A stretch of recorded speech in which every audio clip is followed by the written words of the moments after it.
This is Ruth 2. Gleaning in Bethlehem. Now Naomi had a respected relative, a man of worth, through her husband from the family of Elimelech. His name was Boaz. Ruth, the Moabite, said to Naomi, "Let me go to the field so that I may glean among the ears of grain behind someone in whose eyes I might find favor." Naomi replied to her, "Go, my daughter." So she went. She arrived and she gleaned in the field behind the harvesters. By chance, it happened to be the portion of the field that belonged to Boaz, who was from the family of Elimelech. Just then Boaz arrived from Bethlehem. He said to the harvesters, "May the Lord be with you." And they said to him, "May the Lord bless you." Boaz said to his young man, "The one who has overseeing the harvesters, to whom does the young woman belong?" The young man who was overseeing the harvesters answered, "She's a young Moabite woman, the one who returned with Naomi from the territory of Moab." She said, "Please let me glean, so that I might gather up grain from among the bundles behind the harvesters." She arrived and has been on her feet from the morning until now, and has sat down for only a moment. Boaz said to Ruth, Haven't you understood, my daughter? Don't go glean to another field. Don't go anywhere else. Instead, stay here with my young women. Keep your eyes on the field that they are harvesting and go along with them. I've ordered the young men not to assault you. Whenever you are thirsty, go to the jugs and drink from what the young men have filled." Then she bowed down, face to the ground, and replied to him, "How is it that I have found favor in your eyes, that you notice me? I'm an immigrant." Boaz responded to her, "Everything that you did for your mother-in-law after your husband's death has been reported fully to me. How you left behind your father, your mother, and the land of your birth, and came to a people you haven't known beforehand. May the Lord reward you for your deed. May you receive a rich reward from the Lord, the God of Israel, under whose wings you've come to seek refuge." She said, "May I continue to find favor in your eyes, sir, because you've comforted me, and because you've spoken kindly to your female servant, even though I'm not one of your female servants."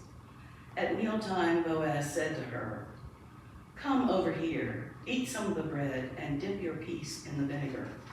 She sat alongside the harvesters, and he served roasted grain to her. She ate, was satisfied, and had leftovers. Then she got up to glean. Boaz ordered his young men, "Let her glean between the bundles, and don't humiliate her. Also, pull out some from the bales for her, and leave them behind for her to glean, and don't scold her." So she gleaned in the field until evening. Then she threshed what she had gleaned. It was about an ephah of barley. She picked it up and went into town. Her mother-in-law saw what she had gleaned. She brought out what she had left over after eating her fill and gave it to her. Her mother-in-law said to her, "Where did you glean today? Where did you work? May the one who noticed you be blessed." She told her mother-in-law with whom she had worked and said, "The name of the man with whom I work today is Boaz." Naomi replied to her daughter-in-law, "May he be blessed by the Lord, who hasn't abandoned me, his faithfulness with the living or with the dead." Naomi said to her, "The man is one of our close relatives. He's one of our redeemers." Ruth the Moabite replied, "Furthermore, he said to me, 'Stay with my workers until they've finished all of my harvest.'" Luke 12, verses 25 and 43. Who among you by worrying can add a single moment to your life? If you can't do such a small thing, why worry about the rest? Notice how the lilies grow. They don't wear themselves out with work, and they don't spin cloth.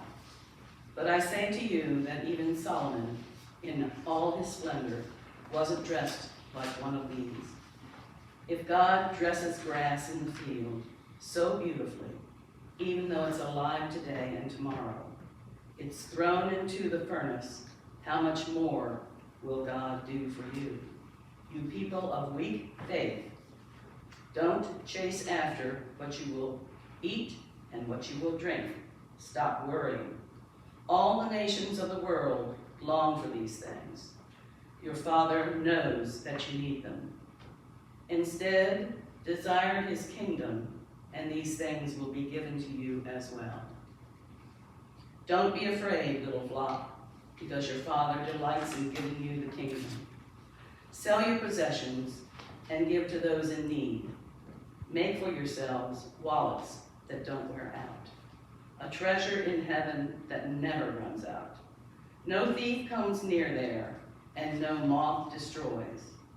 Where your treasure is, there your heart will be too. Be dressed for service and keep your lamps lit. Be like people waiting for their master to come home from a wedding celebration, who can immediately open the door for him when he arrives and knocks on the door.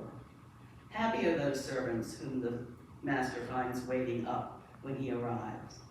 I assure you that when he arrives, he will dress himself to serve, sit them at the table as honored guests, and wait on them. Happy are those whom he finds alert, even if he comes at midnight or just before dawn. But know this, if the homeowner had known what time the thief was coming, he wouldn't have allowed his home to be broken into. You also must be ready, because the human one is coming at a time when you don't expect him. Peter said, Lord, are you telling the parable for us or for everyone? The Lord replied, who are the faithful and wise managers whom the master will put in charge of his household servants to give them their food at the proper time? Happy are the servants whom the master finds fulfilling their responsibilities when he comes.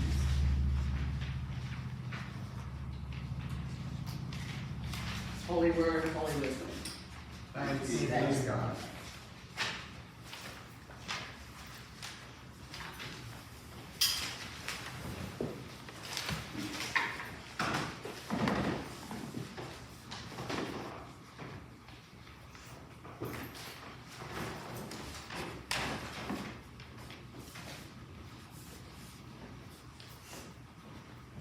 Please pray with me.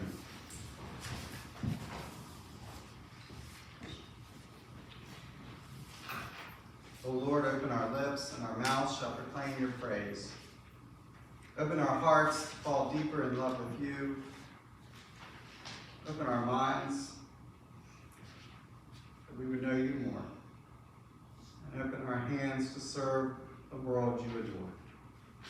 Amen. For the month of August, we're going to be studying the book of Ruth together. And so the sermon each week will be on the whole chapter, since there are 4 Sundays of August and 4 chapters in the book of Ruth. Last week, we were in chapter 1. If you couldn't be in church last week, don't worry, I'm going to summarize it for you. In some ways, the beginning of the story revolves around Naomi more so than Ruth. Naomi is an Israelite from Judah. In chapter 1, Naomi suffers terrible losses. Her husband and her 2 sons die while the family is living in Moab to escape famine. Moab, which is present-day Jordan, was Judah's enemy. Ruth is Naomi's daughter-in-law, and Ruth is a Moabite woman who was married to one of Naomi's sons while the family was living in Moab. Near the middle of chapter 1, Naomi decides to return back to Judah. The famine there has ended, and since she doesn't have any living blood relatives in Moab, she has no reason to stay. In the ancient world, women did not live independently. And it is for that same reason that Naomi asks Ruth and her other daughter-in-law, Orpah, to stay in Moab. Naomi did this because intermarriage was forbidden in Israel, and as foreign widows, Ruth and Orpah would be unlikely to find men willing to marry them and care for them. Orpah decides to listen to Naomi's advice and stays in Moab. But Ruth does not. Guided out of kindness and faithfulness to Naomi, Ruth chooses to remain, even though it might mean Ruth is destined to live as a poor widow in Judah. Last week we learned that there's a word for love and kindness and loyalty that Ruth shows to Naomi. Can anybody tell me what that word is?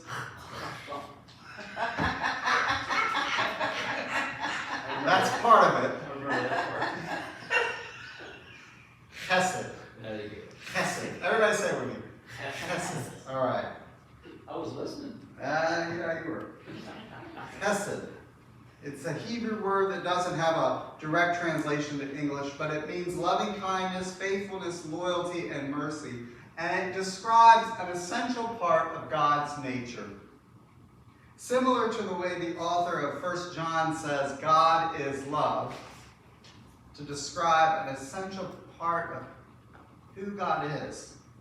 Chesed is who God is. In the Hebrew Bible, God is Chesed. It describes the relationship of mutual loyalty and loving kindness that God has with the Israelites. It describes the way that the Israelites are to act towards one another. It gets translated as loyalty in some parts of the Old Testament, as faithfulness and kindness in Ruth. To really understand Ruth, you have to understand Chesed. It appears in Torah to communicate God's kindness and love towards humanity, as well as the kindness and love that we are to have for one another. And so, is it any surprise that Chesed will come up in chapter 2 as well? As we turn to chapter 2 this morning, we see that Ruth and Naomi have now settled into Bethlehem, and they're starting to establish a life together. And one of the ways that they do that is by gleaning. Has anyone ever gleaned before? Raise your hand if you've gleaned. We got a couple gleaners. What can you tell us about gleaning? It's hard work. It's hard work. What is gleaning? Get what was missed. To get what was missed, right? So you go behind, after the harvest is done, typically, you would go behind and get what was missed. It's kind of like foraging in a way. You go behind the workers who are harvesting, whatever it is, and you just pick up sometimes what was damaged or what might not have been ripe at the time or whatever it is. When I was a teenager, I went gleaning with my grandfather around peach orchards. And sometimes we would find fruit that was bruised or maybe had some imperfections. In other words, we didn't often find fruit that would resemble something that you'd see in the grocery store. But we were just going to cut them up and put them on vanilla ice cream. So it didn't really matter to us what they looked like. The fruit was still good. In the ancient world, gleaning is one of those ways that the community took care of those who were less fortunate. In Deuteronomy 24, verse 19, and Leviticus 19 and 23, there are instructions for farmers regarding their harvest. These sources say that the edges of the fields should be left unharvested.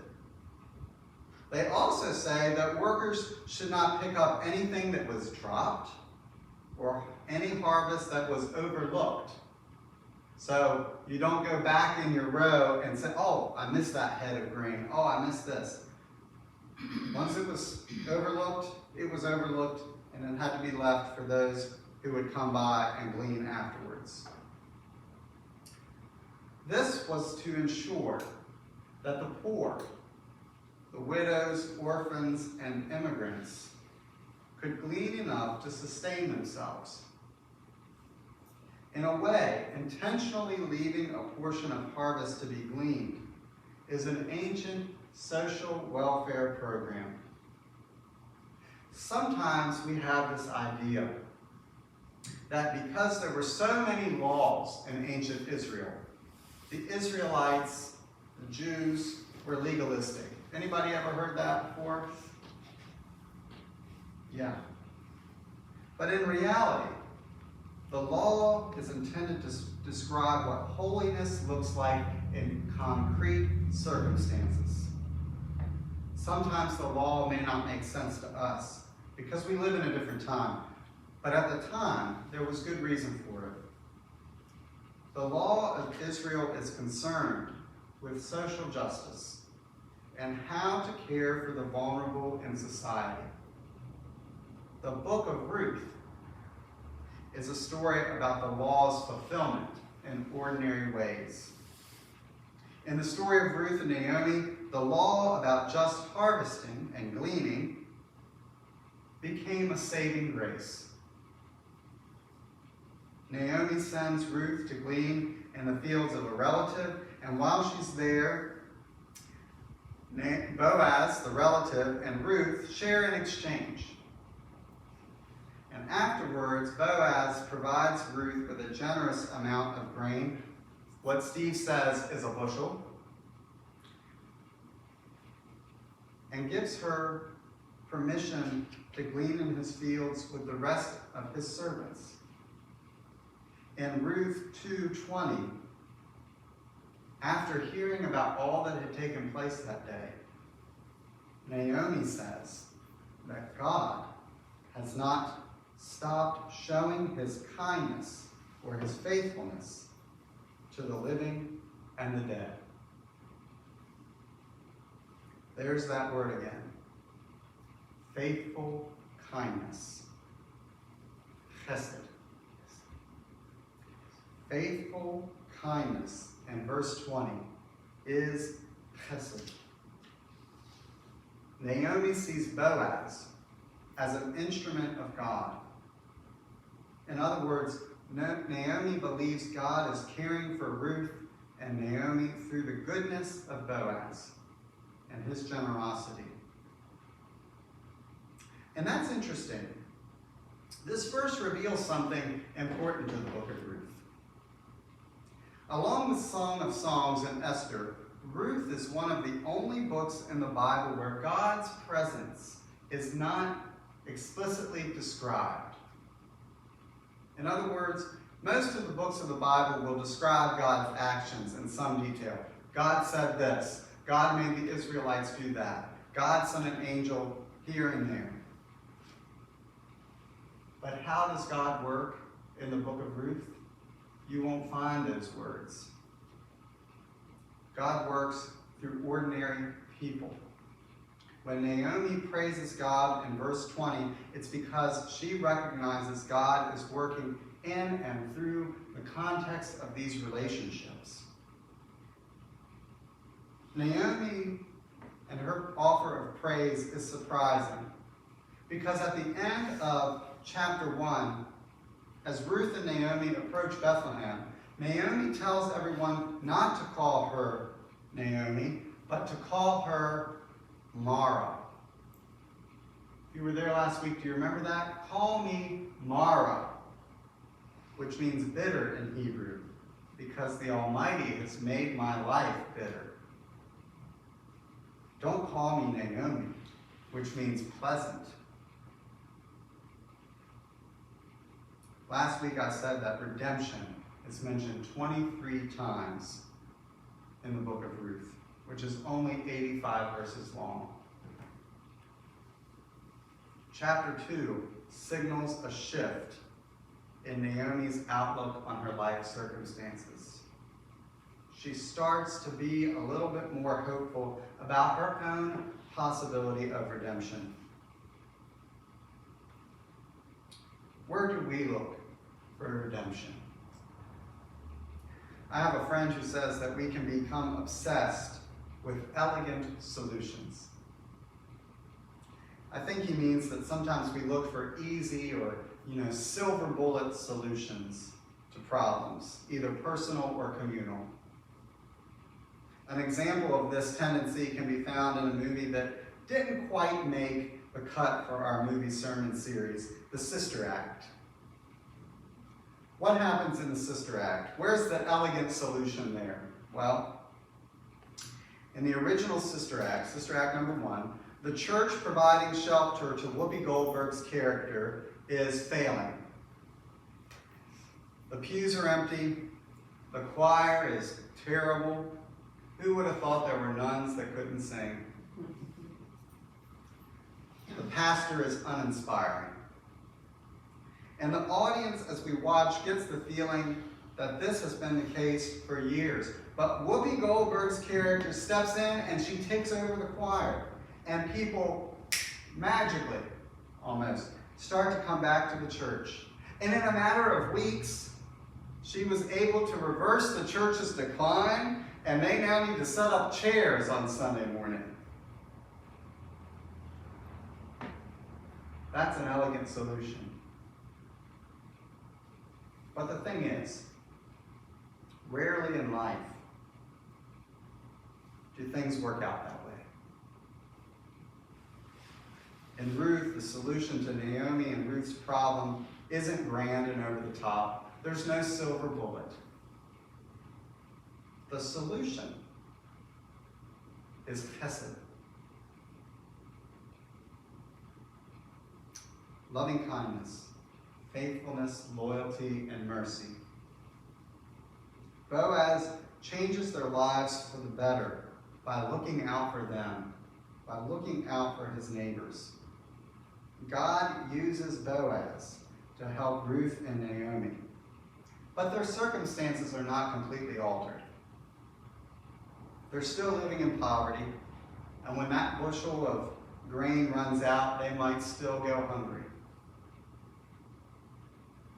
At the same time, I think about Boaz, and it seems to me that his witness is a great reminder of the importance of small acts of kindness. We don't have to have the solution to every problem to make a positive difference in somebody's life or in the life of the community.